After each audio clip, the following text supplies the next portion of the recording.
Albert Einstein, जिनकी theories ने दुनिया की साइंस को हमेशा हमेशा के लिए बदल दिया, उनकी जिंदगी में एक वक्त ऐसा भी आया था जब वो 9 सालों तक नौकरी के लिए दर दर भटक रहे थे। यहाँ तक के उनके क्लास फेलोज में अगर किसी की जॉब नहीं लगी थी तो वो सिर्फ आइंस्टाइन ही थे। लेकिन किसने सोचा था जो लड़का स्कूल में सबसे स्लो लर्नर समझा जाता था, एक दिन उसके दरवाजे पर इजराइल के प्रेसिडेंट बनने की ऑफर आएगी। आइंस्टाइन ने इस इजरायली एम्बेसडर को क्या जवाब दिया और वो क्या वजूहात थीं जिनकी वजह से इतने इंटेलिजेंट शख्स को कोई जॉब पर रखने को तैयार नहीं था। ज़ेम टीवी की वीडियोस में एक बार फिर से खुशामदीद। नाज़रीन, एल्बर्ट आइंस्टाइन 1879 में जर्मनी के शहर उल्म में पैदा हुए। बचपन में ही उनको अजीब नज़रों से देखा जाता था क्योंकि वो दूसरे बच्चों की तरह नहीं थे। वो बहुत स्लो लर्नर थे, लेट बोलना शुरू किया और स्कूल में टीचर्स उनको एवरेज या कमज़ोर स्टूडेंट समझते थे। पर इसके पीछे वजह ये थी कि आइंस्टाइन हर चीज़ को क्यूरियोसिटी की निगाह से देखते थे। स्कूल में अगर उनको कोई चीज समझ नहीं आती थी तो रट्टा लगाकर उसे याद करने के बजाय वो उसके कॉन्सेप्ट्स को समझने की कोशिश करने में लग जाते थे, जिसकी वजह से वो हमेशा कोर्स में पीछे रह जाते थे। आइंस्टाइन बचपन से ही काफी क्रिएटिव थे और यही उनकी कमजोरी भी थी और बाद में उनकी ताकत भी बनी। आइंस्टाइन की अर्ली एजुकेशन म्यूनिक में हुई, जहां उनको जर्मन स्कूलिंग का स्ट्रिक्ट डिसिप्लिन बेस्ड सिस्टम बिल्कुल पसंद नहीं था। एक वक्त आया जब तंग आकर आइंस्टाइन ने स्कूल छोड़ दिया और अपनी फैमिली के साथ स्विट्जरलैंड शिफ्ट हो गए ताकि वहां के लिबरल एजुकेशन सिस्टम में अपनी जगह बना सकें। वो वहां के ज्यूरिक पॉलीटेक्निक कॉलेज में फिजिक्स और मैथमेटिक्स में एडमिशन लेना चाहते थे। एंट्रेंस एग्जामिनेशन में उन्होंने मैथ्स और फिजिक्स के पेपर को फौरन सॉल्व कर लिया, लेकिन दूसरे सब्जेक्ट्स जैसा कि जियोलॉजी, लिटरेचर और पॉलिटिक्स में वो बुरी तरह फेल हुए। एंट्रेंस एग्जाम के बाद कॉलेज के प्रोफेसर ने आइंस्टाइन को अपने ऑफिस में बुलाया। वो आइंस्टाइन के मैथ्स और फिजिक्स के जवाबात देखकर काफी हैरान थे। वो जानना चाहते थे कि आइंस्टाइन को ये सब किसने पढ़ाया है, जिस पर आइंस्टाइन ने जवाब दिया कि उन्होंने ये सब खुद से पढ़ा है। पर दूसरे सब्जेक्ट्स जिनमें ज्यादातर सिर्फ रट्टा काम करता था, उनमें आइंस्टाइन बुरी तरह फेल हुए थे। प्रोफेसर ने उनको बताया कि अगर उनको इस कॉलेज में एडमिशन चाहिए तो सिर्फ मैथमेटिक्स और फिजिक्स काम नहीं करेगी। उनको दूसरे सब्जेक्ट्स की तैयारी करने के लिए वापस 1 साल स्कूल में लगाना होगा। मायूस होकर आइंस्टाइन को वापस 1 साल स्कूल में लगाना पड़ा और अगले साल खुशकिस्मती से वो ज्यूरिक पॉलीटेक्निक कॉलेज के एंट्रेंस एग्जाम में पास हो गए। पर कॉलेज में एडमिशन लेने से आइंस्टाइन की नेचर नहीं बदली। यहाँ पर भी वो बोरिंग लेक्चर्स को स्किप करते, खुद से पढ़ाई करते और प्रोफेसर से ज्यादा इम्प्रेस नहीं होते थे। यानी उनके आगे पीछे घूमना आइंस्टाइन की फितरत नहीं थी। इस सब का रिजल्ट ये निकला कि जब आइंस्टाइन 1900 में ग्रेजुएट हुए तो उनके प्रोफेसर्स ने उनको जॉब रिकमेंडेशन देने से इनकार कर दिया। अब बेशक वो ज्यादा ज़हीन थे, लेकिन आइंस्टाइन के पास कोई स्ट्रॉन्ग रेफरेंस नहीं था, कोई मेंटर नहीं था जो उनको एक एकेडमिक या रिसर्च जॉब दिला सके। उस दौर में साइंस की फील्ड में जॉब पाने के लिए प्रोफेसर की रिकमेंडेशन बहुत इंपॉर्टेंट होती थी और आइंस्टाइन उस रेस में पीछे रह गए और रिजल्ट ये निकला कि उनके क्लासमेट्स जिनसे वो एकेडमिकली स्ट्रांग थे, अच्छी पोजीशंस पर पहुंच गए क्योंकि उनके पास प्रोफेसर का सपोर्ट था। आइंस्टाइन ने जर्मनी और स्विट्जरलैंड में कई जगह अप्लाई किया।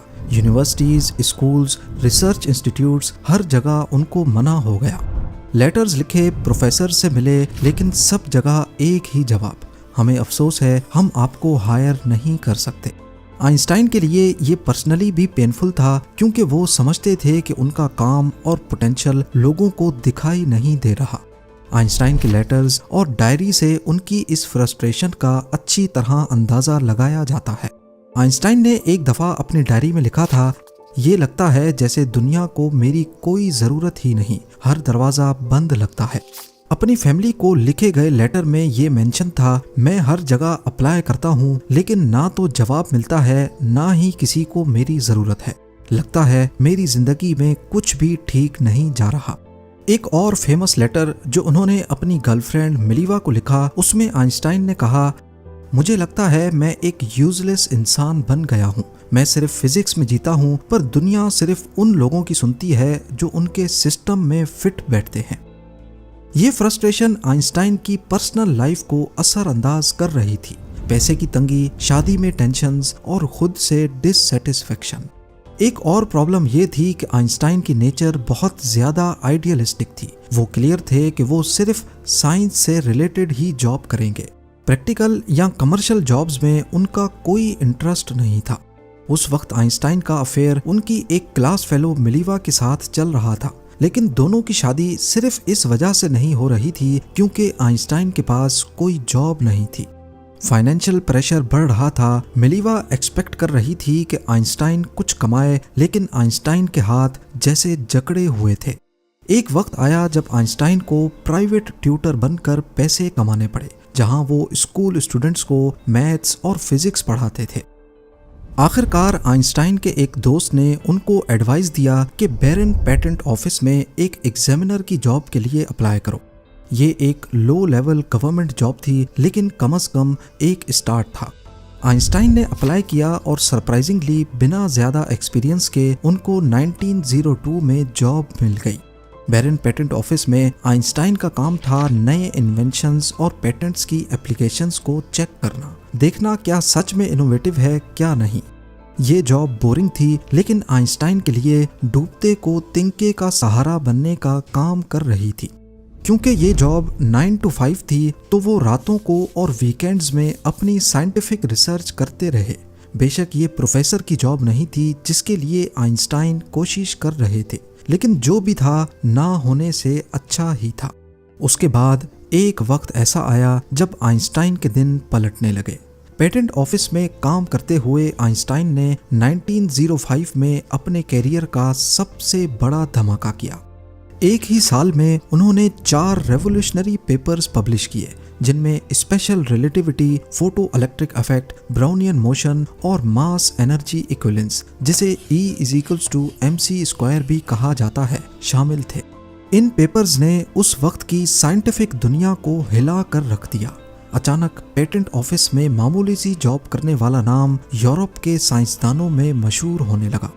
आइंस्टाइन का एक paper photo electric effect quantum physics की बुनियाद बना और दूसरे स्पेशल रिलेटिविटी ने समय और स्पेस की समझ को बदल कर रख दिया।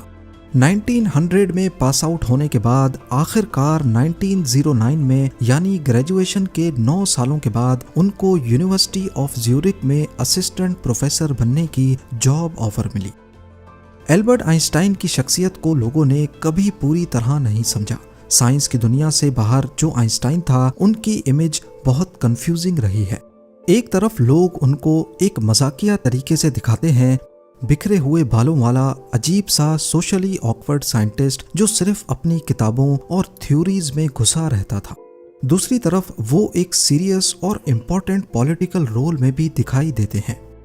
1932 में आइंस्टाइन जर्मनी से भाग गए, बस एक साल पहले जब हिटलर ने वहां पावर संभाली, क्योंकि हिटलर ज्यूज के काफी खिलाफ था और आइंस्टाइन का ताल्लुक भी एक ज्यूइश खानदान से ही था।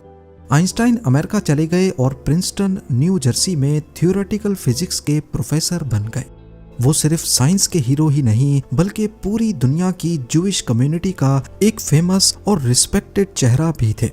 इस दौरान ज्यूज की अपनी स्टेट इजराइल के बनने का अमल चल रहा था और पैलेस्टाइन में इसी मुद्दे को लेकर काफी जंगें हो रही थी।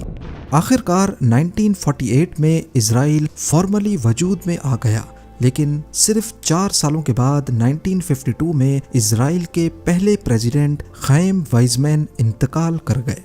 अब ज्यूइश कम्युनिटी के सर पर कोई लीडर नहीं था, तो उस वक्त ज़ायोनिस्ट लीडर्स ने सोचा कि क्यों ना एल्बर्ट आइंस्टाइन को अगला प्रेसिडेंट बनाया जाए। आखिरकार वो एक जाने माने फिजिसिस्ट भी थे और समाज में इनकी इज्जत भी थी। मतलब वो एक साइंटिस्ट ही नहीं, एक पॉलिटिकल और कल्चरल आइकन भी बन चुके थे। 17 नवंबर 1952 को आइंस्टाइन को एक लेटर मिला। ये लेटर भेजा था अबा एबन ने, जो उस वक्त यूनाइटेड नेशंस में इजराइल का एम्बेसडर था। लेटर में लिखा था, इस लेटर के जरिए आपको प्राइम मिनिस्टर बेन गुरियो का पैगाम पहुंचाया जा रहा है कि अगर इजरायली पार्लियामेंट आपको वोट देकर इजराइल का प्रेसिडेंट बनाए तो क्या आप ये ऑफर कबूल करेंगे। अगर आप मान जाते हैं तो आपको इजराइल शिफ्ट होना पड़ेगा और वहां की सिटीजनशिप लेनी होगी। प्राइम मिनिस्टर की तरफ से यकीन दिलाया जाता है कि ऐसी सूरत में आपको अपना साइंटिफिक काम पूरी आज़ादी और सहूलत के साथ कंटिन्यू करने दिया जाएगा। ये बहुत बड़ा और इमोशनल ऑफर था, पर आइंस्टाइन के प्लान्स कुछ और ही थे। उन्होंने पलटकर जो जवाब दिया वो उनकी जिंदगी का एक और पहलू सामने लाता है। आइंस्टाइन ने जवाब में लिखा, मुझे इजराइल की तरफ से प्रेसिडेंट बनाने का जो ऑफर दिया गया है उससे मैं बहुत ज्यादा इमोशनल हूँ, लेकिन साथ ही उदास और शर्मिंदा भी हूँ कि मैं इसे कबूल नहीं कर सकता। मैं जिंदगी भर सिर्फ ऑब्जेक्टिव चीजों से डील करता आया हूँ, इसीलिए मेरे पास ना तो लोगों को संभालने की फितरत है और ना ही ऑफिशियल जिम्मेदारियां निभाने का तजर्बा। मतलब आइंस्टाइन ने खुद को पॉलिटिकल लीडरशिप के लायक नहीं समझा था। उस वक्त आइंस्टाइन की एज 73 इयर्स थी। जब उनको ये ऑफर मिला तो उन्होंने अपने घर में रुके हुए एक मेहमान को बताया था कि ये ऑफर बहुत ऑकवर्ड है। बाद में उन्होंने एक जेरूसलम के अखबार को जो उनके लिए कैंपेन कर रहा था ये भी समझाया कि मैं ऐसे किसी चांस का सामना नहीं करना चाहता जहां मुझे गवर्नमेंट के फैसलों के साथ चलना पड़े जो कभी मेरे ज़मीर के खिलाफ जा सकती हो।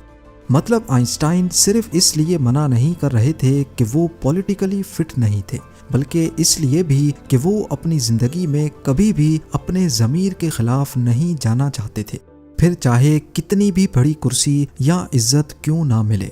लोग जो जज्बाती तौर पर एक्साइटेड हो रहे थे आइंस्टाइन को प्रेसिडेंट बनाने के आइडिया पर, वो एक इम्पोर्टेंट बात भूल रहे थे कि आइंस्टाइन इजराइल के लिए सिंपैथेटिक जरूर थे, लेकिन वो कभी भी एक पैशनेट ज़ायोनिस्ट नहीं थे।